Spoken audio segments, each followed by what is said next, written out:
Good morning, everyone.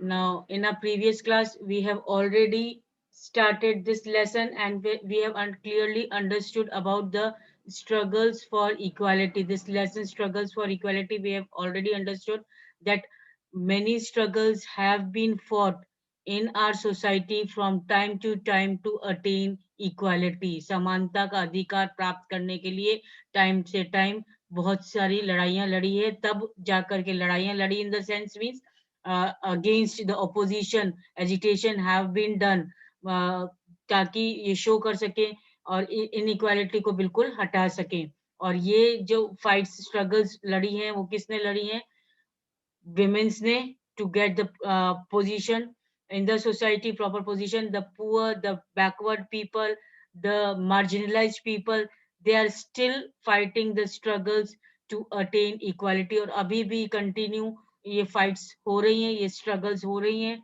जगह जगह पर मैनी जगह पर काफी जगहों पे हमको देखने को मिलती है कि ये फाइट्स अभी भी स्ट्रगल्स लड़ी जा रही हैं. मीन्स अलग अलग कम्युनिटीज के लोग जहाँ पर जो देखते हैं कि उनको इनइक्वालिटी या डिस्क्रिमिनेशन का सामना करना पड़ रहा है तो वो उसके खिलाफ आवाज उठाते हैं ताकि उनको जस्टिस मिल सके.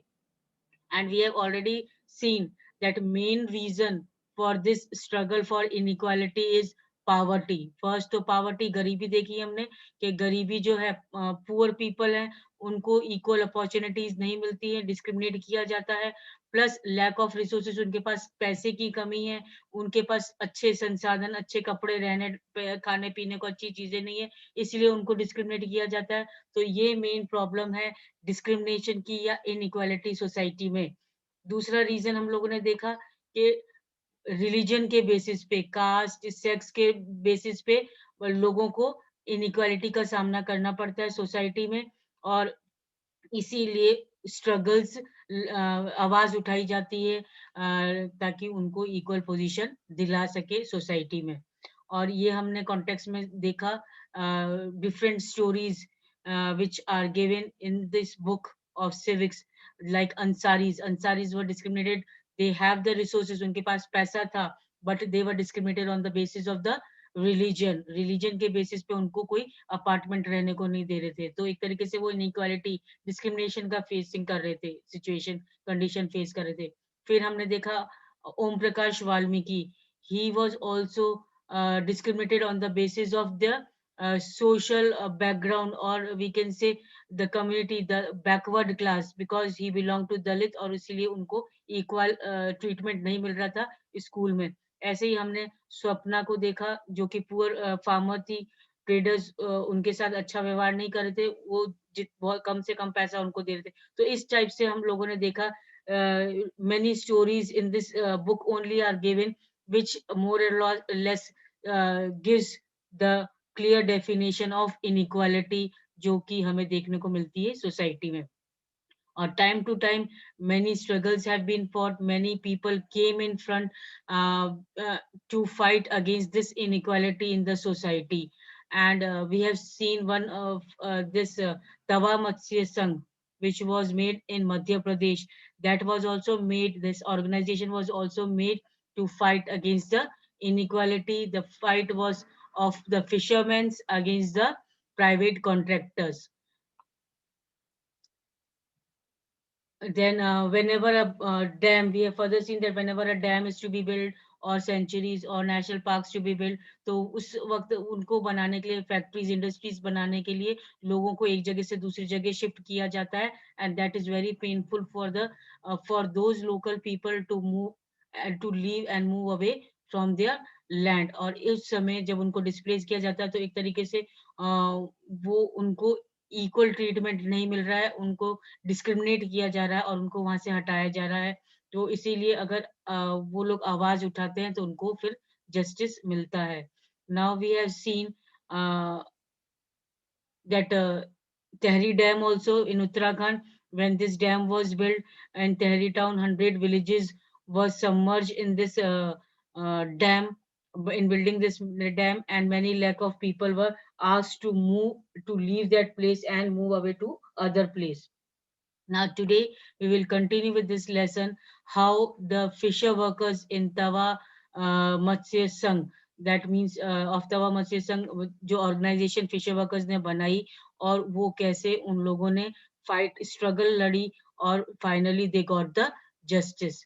Now as we have seen earlier that the Tawa river, Tawa जो थी उसके ऊपर बांध बना जा रहा था, और इसीलिए बांध बनाने के लिए वहां पर जो लोकल विलेजर्स थे उनको कहा था कि वहां से हट जाओ और दूसरी जगह पर शिफ्ट हो जाओ. बट जब बांध बन गया, रिजर्वायर बन गया, तो वहां पर जो लोकल विलेजर्स थे, फिशर वर्कर्स थे, वो वहीं पर बांध के, रिजर्वायर के आजू बाजू रह करके सेटल्ड लाइफ अपनी स्टार्ट कर दी थी वहीं पर ही रह करके. और उन लोगों ने वो जगह नहीं छोड़ी, बट थोड़ा बहुत मच्छी जितनी भी पकड़ सकते थे वो अपना डेली लाइवलीहुड चलाने लग गए थे. Then slowly we have seen, now we will come to know that how the government in 1994 gave the rights for fishing in Tawa Reservoir to private contractors. Private contractors के हाथ में इन्होंने, government ने 1994 में प्राइवेट कॉन्ट्रैक्टर्स के हाथ में fishing का काम दे दिया. मींस जो फिशिंग कौन करेंगे, अब प्राइवेट लोग करेंगे. वहां पर आके लोकल लोकल जो लोग हैं वहां पर, वो लोग को नहीं राइट मिलेगा. These contractors drove the local people away and got cheap labor from outside. और इसी के चलते प्राइवेट कॉन्ट्रैक्टर्स ने क्या करा, लोकल जो पीपल थे जो वहाँ रिजर्वर के आजू बाजू रह रहे थे, फिशर वर्कर जो रह रहे थे, उनको वहां से हटने को बोला. और बाहर से जो कम पैसे में लोग काम करें, वो लोगों को इन्होंने हायर करा कि ये प्राइवेट कॉन्ट्रैक्टर्स अपने लिए उन लोगों को काम करने का मौका दिया, जो कि बाहर से लेकर आ रहे थे ये लोग. और जो वहाँ के लोकल पीपल थे, उन लोगों को उन्होंने हटने के लिए बोला.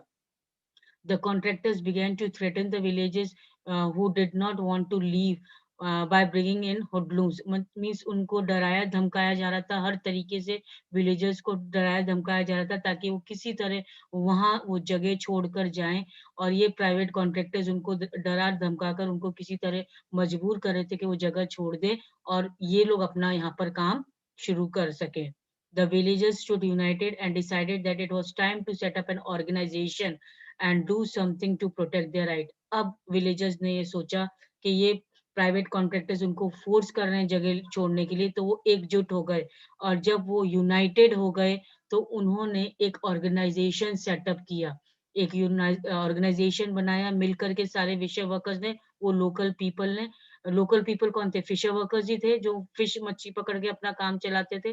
तो उन लोगों ने एक ऑर्गेनाइजेशन बनाया और उस ऑर्गेनाइजेशन को नाम दिया Tawa Matsya Sangh. And in short it is called as PMS. अब ये जो नई नई तवा मत्स्य संघ ऑर्गेनाइज किया था, इन्होंने अपनी स्ट्रगल स्टार्ट की. कैसे स्टार्ट की, उन्होंने ऑर्गेनाइज की रैलीज, रैलीज पे चालू की उन्होंने. ऐसे रैलीज निकालते थे वो लोग. और फिर चक्का जाम भी किया, दैट इज रोड ब्लॉकेड किया कि अब वो काम नहीं करेंगे. और demand their rights to continue fishing. और किसके लिए ये सब रैलीज वगैरह ऑर्गेनाइज करी, ताकि उनको अधिकार मिल सके, वो अपने जो फिशिंग राइट है उनका, वो तवा मत्स्य रिजर्वायर में जो डैम जब बना है, तो वो जो उनका फिशिंग राइट है, वो जो सदियों से वो काम करते आ रहे थे वहां पर, वो कंटिन्यू करने के लिए उन्होंने ये डिमांड रखी. और ये कैसे उन्होंने अपना एजिटेट करा, ये एजिटेशन इन्होंने शो किया लोगों को. रैलीज वगैरह एक साथ एक जुट हो गए और रैलीज वगैरह निकाली, चक्का जाम वगैरह, हड़ताल वगैरह शुरू कर दिया. In response to their protest, the government created a committee to assess the issue. और इसके रिस्पॉन्स में पहले तो गवर्नमेंट ने क्या करा, इश्यू ऑर्डर कर दिया कि प्राइवेट कॉन्ट्रैक्टर्स के हाथ में जाए फिशिंग का काम और तवा मत्स्य संघ में. बट अब क्या हो गया, गवर्नमेंट ने जब ये प्रोटेस्ट देखा, रैलीज वगैरह देखी लोकल पीपल की, तो अब उन्होंने एक इश्यू जारी किया, रिकमेंड किया, एक कमेटी बनाई गवर्नमेंट ने. और उस कमेटी के अकॉर्डिंग अब फिशिंग राइट्स किसको देने के लिए बोला, फिशिंग राइट्स वापस से लोकल पीपल को देने के लिए बोला. In 1996, the Madhya Pradesh government decided to give the people displaced by Tawa Dam the fishing rights for the reservoir. अब जो तवा डैम बना था, बांध बना था तवा रिवर के ऊपर, उस बांध की वजह से काफी वहाँ के फिशर वर्कर्स जो थे या लोकल पीपल थे, उनको हटने के लिए बोला गया था.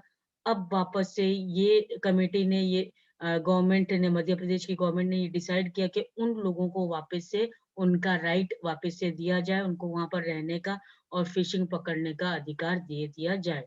The 5-year lease agreement was sign 2 months later, और 2 महीने बाद ही एक एग्रीमेंट साइन हो गया कि इन लोगों को यहाँ पर फिशर वर्कर्स को यहाँ पर अधिकार मिल गया समानता का, कि वो लोग वहां पर fish पकड़ सकते हैं। On January 2nd, 1997, people from 33 villages of Tawa started a new year with the first catch. That means January 2nd उन्होंने नए साल का स्वागत कैसे किया? खूब सारी मछलियां पकड़ के, क्योंकि अब उन लोकल पीपल को क्या एक राइट मिल गया था मच्छी पकड़ने का, वापस से उन जो कंटिन्यू वो कर रहे थे पुराने समय से, वो मच्छी पकड़ते आ रहे थे जिस जगह पे, वापस उनको वो अधिकार मिल गया था। तो एक तरीके से उनका नया साल उनके लिए खुशियां लेकर आया, और 33 विलेजेस जो थे उन्होंने फर्स्ट कैच मीन्स पहला बार इतनी सारी मछलियां वापस से वो पकड़ना शुरू कर दिया। With the TMS taking over, the fisher workers were able to increase their earnings substantially. और धीरे धीरे जैसे ही तवा मत्स्य संघ बना, तवा मत्स्य संघ मीन्स ऑर्गेनाइजेशन बना, फिशर वर्कर्स का ऑर्गेनाइजेशन था ये जैसे ही बना, तो इसके कांटेक्ट में जो भी फिशर वर्कर्स थे, उनकी जो आमदनी थी, उनकी जो अर्निंग थी, पैसे जो थे, वो उन्होंने ज्यादा से ज्यादा प्रॉफिट गेन करना शुरू कर दिया, ज्यादा से ज्यादा पैसा कमाने लग गए। This was because they set up cooperatives which would buy the catch from them at the fair price. और ये इसलिए हुआ क्योंकि इन लोगों ने ये कोऑपरेटिव सेट किया था, और ये जितनी भी मछलियां पकड़ते थे वो इस कोऑपरेटिव में जाकर बेचते थे। फिशर वर्कर्स जो जितनी भी मछलियां पकड़ी जाती थी वो इन कोऑपरेटिव्स को बेचते थे, और ये कोऑपरेटिव्स इन रिटर्न उनको अच्छा प्राइस दे देती थी। The cooperatives would then arrange to transport and sell this in the market where they would get the good price. और further क्या होता था, ये फिशर वर्कर्स पहले cooperatives में अपनी फिश बेचते थे, और cooperatives उनको बहुत अच्छी पैसा दे देते थे। उसके बाद जो मछलियां cooperatives में आती थी वो ट्रांसपोर्ट करते थे कोऑपरेटिव वाले मार्केट में, और फर्दर फिर उनको भी अच्छा प्राइस मिलता था मार्केट से। So they have now begun to earn 3 times more than they earn earlier. जो पहले जितना वो कमाते थे फिशर वर्कर्स, जो मछली पकड़ने वाले, पहला जितना कमाई होती थी उनसे 3 गुना ज्यादा वो अच्छा कमाने लग गए थे अब, because the help of the Tawa Matsya Sangh, that is the cooperative which was made by the fisher workers. इसकी हेल्प से उनको और अच्छी मीन्स पैसा मिलने लग गया था, कमाई होने लग गई थी। The TMS also had begun giving the fisher workers loans for repair and for buying new nets. अब जो फिशर वर्कर्स जो थे उनको लोन भी दिया जाने लगा इस कोऑपरेटिव के द्वारा, इस संघ के द्वारा, टीएमएस संघ के द्वारा एक लोन भी दिया जाने लगा। लोन किसके लिए दिया जाने लगा? अगर फिशर वर्कर्स मछली पकड़ने वालों का अगर नेट रिपेयर करवानी है, जो जाल अगर उनको रिपेयर कराना है, या कोई नया जाल खरीदना है मछली पकड़ने वालों को, तो उसके लिए उन लोगों को लोन प्रोवाइड भी किया गया तवा मत्स्य संघ के द्वारा। By managing to earn a higher wage as well as preserving the fish in the reservoir, the TMS has shown that when people's organization get their rights to livelihood, they can be good managers। और इस तरीके से बहुत अच्छा कमा करके मछली पकड़ने वालों ने बहुत अच्छी तरह से कमाया, और एक तरीके से पहले ऑर्गेनाइजेशन बनाया, और फिर अपने राइट्स के लिए लड़े, और फिर उनको लाइवलीहुड कंटिन्यू करने को ऑर्डर दिया गया, या उनको बोला गया। तो that shows that these people if are given the rights they can be good managers। एक तरीके से गुड मैनेजर्स अपनी जिंदगी अच्छी तरीके से व्यतीत कर सकते हैं, अगर इनको समानता का अधिकार भी दिया जाए, इनका जो राइट्स है अगर इनको मिला जाए। Now creative expressions against inequality. अब कहीं भी इनइक्वालिटी हो रही है, कहीं भी कोई ऐसी सिचुएशन अराइज होती है जहां पर लोगों को लगता है कि उनको असमानता की सिचुएशन आ रही है, तो वो किस टाइप से अपनी वॉइस रेज करते हैं, किस टाइप से अपना एजिटेशन बताते हैं, एजिटेशन करते हैं, अगेंस्ट में बताते हैं, वो अब इस पैराग्राफ में दिया है। That while some join protest movement to fight inequality. अगर कहीं इनइक्वालिटी हो रही है तो कोई लोग मूवमेंट स्टार्ट कर देते हैं अगेंस्ट में, उस इनइक्वालिटी के अगेंस्ट में मूवमेंट शुरू कर देते हैं। और कुछ जो है वो पेन या अपनी आवाज उठा करके या डांस करके लोगों का अटेंशन अट्रैक्ट करते हैं, ताकि लोगों को ये दिखा सके कि उनके प्रति गलत व्यवहार हो रहा है और ये इश्यू गवर्नमेंट तक जाए और उनको जस्टिस मिल सके। Writers, singers, dancers, and artists have also been very active in fight against the inequality। और कब जहाँ कहीं भी inequality की situation देखने को मिलती है, कंडीशन आती है inequality की, तो वहाँ पर ये राइटर्स, सिंगर्स और डांसर्स ने, आर्टिस्ट ने भी बहुत एक्टिवली पार्टिसिपेट किया है लोगों को इक्वालिटी दिलाने के लिए। Often poems, songs, and stories can also inspire us and make us believe strongly in an issue and influence our efforts to correct the situation। और काफ़ी कुछ ये राइटर्स ने जो पोएम्स लिखी है, सॉन्ग्स लिखे हैं, स्टोरीज लिखी है, ये बहुत कुछ इंस्पिरेशनल सॉन्ग्स, पोएम्स और स्टोरीज होती हैं जो हमें मोटिवेट करती हैं कि हम इस असमानता का, या जो हमारे से डिस्क्रिमिनेशन हो रहा है या हमारे साथ जो गलत व्यवहार हो रहा है, उसके प्रति हम अपनी आवाज उठा सकें। और इसीलिए ये हमको इंस्पायर करती हैं, हमें मोटिवेट करते हैं, ये पोएम, सॉन्ग्स और स्टोरीज, ये राइटर्स और आर्टिस्ट, सिंगर्स वगैरह जो ये हमें टाइम टू टाइम हमको एक तरीके से इंस्पायर करते हैं कि हमारे खिलाफ जो डिस्क्रिमिनेशन हो रहा है, या जो हम अगर गलत सिचुएशन फेस कर रहे हैं, तो हम उसके प्रति अपनी आवाज उठा सकें और लोगों को बता सकें, ताकि गवर्नमेंट प्रॉपर स्टेप्स ले सके हमें इक्वालिटी दिलाने के लिए। The constitution, Indian constitution as a living document. अब हम देखते हैं कि कॉन्स्टिट्यूशन क्या है, एक लिविंग डॉक्यूमेंट है। एक लिविंग डॉक्यूमेंट मीन्स एक तरीके से हम देखते हैं कि जो हमारी लाइफ में बहुत इम्पोर्टेंट मीनिंग है, जिसके लिए the foundation of all movements for justice and the inspiration for all the poetry and songs on equality is the recognition that all people are equal। जो भी मूवमेंट्स का बेसिस है, जो भी प्रोटेस्ट मूवमेंट्स होते हैं इनइक्वालिटी के खिलाफ, या जो भी पोएट्रीज लिखी जाती हैं, सॉन्ग्स गाए जाते हैं, हमारे को इंस्पिरेशनल, मोटिवेशनल सॉन्ग्स जो गाए जाते हैं, जिसके हम मोटिवेट होकर के और इसके खिलाफ, इनइक्वालिटी के खिलाफ आवाज उठा सकें, वो जस्ट बिकॉज इसीलिए होते हैं क्योंकि हमें कॉन्स्टिट्यूशन के द्वारा हमें ये समानता का अधिकार दिया गया है।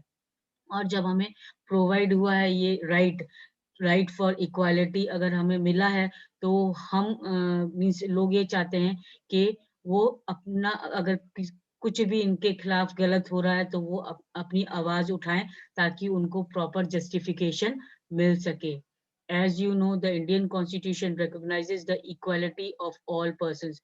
जैसे आप सब देखते हैं कि इंडियन कॉन्स्टिट्यूशन में भी हर एक को समानता का अधिकार दिया गया है। Everybody is treated equal in the eyes of laws.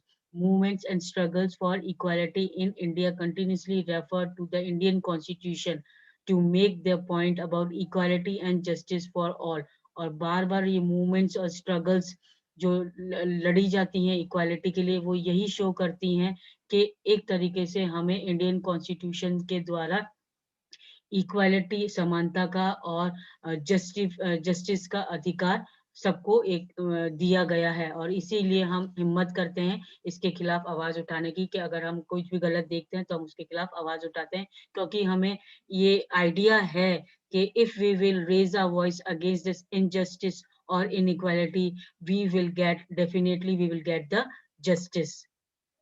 The fisher workers in Tawa Matsya Sangh hope that the provisions of the constitution will become a reality through their participation in this movement। और Fisher workers जो तवा मत्स्य संघ बनाया था, organisation बनाया था, उन लोगों को ये आइडिया था कि अगर वो पार्टिसिपेट करेंगे मूवमेंट में, तो उनको जस्टिस मिलेगा। और वही बात हुई कि उन्होंने मूवमेंट में, रैलीज में पार्टिसिपेट किया, और फाइनली गवर्नमेंट को क्या करना पड़ा, ये डिसीजन देना पड़ा कि they will have the right for fishing in Tawa reservoir. By constantly referring to the constitution, they use it as a living document। अब एक तरीके से ये constitution हम कैसे देखते हैं, एक living document की तरह। अब living document, what is living document? It is something that has real meaning in our lives। हमारी जिंदगी में एक तरीके से बहुत important meaning रखती है ये constitution। a democracy, there are always communities and individuals trying to expand the idea of democracy and push for greater recognition of equality on existing as well as new issues. और हमें ये force किया जाता है democracy as we are living in a democratic form of government और we are treated equally in every sphere of our life. जब हमें समानता का अधिकार है, हर जगह पर हमें समानता का व्यवहार किया जाना चाहिए, तो हम कहीं भी हमारे जो असमानता का सिचुएशन फेस कर रहे हैं या कोई नया इश्यू रेज हो जाता है हमारा, जिससे हमें लगता है कि हमें डिस्क्रिमिनेशन, यहाँ पर हमें डिस्क्रिमिनेट किया जा रहा है, हमें थोड़ा सा लोअर रिस्पेक्ट की फीलिंग देखने को मिलती है, तो हमें तुरंत उसके खिलाफ आवाज उठानी चाहिए, क्योंकि हमें मालूम है कि हमारे कॉन्स्टिट्यूशन से द्वारा हमें ये समानता का अधिकार मिला है और हम अपनी सेल्फ रिस्पेक्ट के लिए हमें ये सब आवाज उठानी चाहिए, ताकि हमको अपनी राइट वापस से मिल सके. Now issues of equality are central to democracy. अब इश्यूज ऑफ इक्वालिटी जो है वो मेन सेंटर है डेमोक्रेसी का. Means in a democratic form of government where we as a people have the right to choose the government, to choose the representative, to form the government. तो हमें ये equality का भी अधिकार है, क्योंकि democracy democratic form of government में जब हमें कॉन्स्टिट्यूशन ने ही यूनिवर्सल एडल्ट फ्रेंचाइज का अधिकार दिया है कि हमें वोट देने का अधिकार दिया है without any discrimination based on caste, colour और क्रीड. तो ये एक इक्वालिटी का, समानता का हमें मेन पॉइंट है यहाँ पर डेमोक्रेसी में देखने को मिलता है कि सबको समान अधिकार दिया जाए. In this book, we have tried to highlight issues that pose a challenge to this idea of equality in a democracy. Now, democracy जो हम बात करते हैं कि डेमोक्रेसी में इक्वालिटी प्रिवेल करती है, तो इसके लिए भी एक चैलेंज दिया गया है. डेमोक्रेसी में इक्वालिटी के खिलाफ चैलेंज है, क्योंकि हम देखने को मिलता है कि हम बात करते हैं इक्वालिटी की, हर जगह इक्वल ट्रीटमेंट लोगों को मिलता है, बट कहीं ना कहीं हम देखते हैं कि अभी भी लोगों में डिस्क्रिमिनेशन की भावना है. कहीं पिछड़ी जाति में या रूरल एरियाज में या बैकवर्ड क्लासेस में हमें अभी भी देखने को मिलता है कि वो अभी भी अपने आप को इक्वल पोजीशन पे नहीं मानते हैं, और वो बहुत ज्यादा मीन्स बैकवर्ड अपने आप को समझते हैं, और वो नहीं अपने आप को इक्वल पोजीशन पाते हैं, वो सोसाइटी में अपनी इक्वल पोजीशन नहीं पाते हैं. तो एक तरीके से ये चैलेंज है डेमोक्रेसी के लिए, डेमोक्रेटिक कंट्री इंडिया के लिए, कि वो इन लोगों को भी समानता का अधिकार दिलाए. These, as you have read, include the privatization of health service in the country. अब जो प्राइवेटाइजेशन हो रहा है, जैसे प्राइवेट हॉस्पिटल्स खोले जा रहे हैं, गवर्नमेंट हॉस्पिटल्स और प्राइवेट हॉस्पिटल्स में हमने डिफरेंस पढ़ा, कितना डिफरेंस है.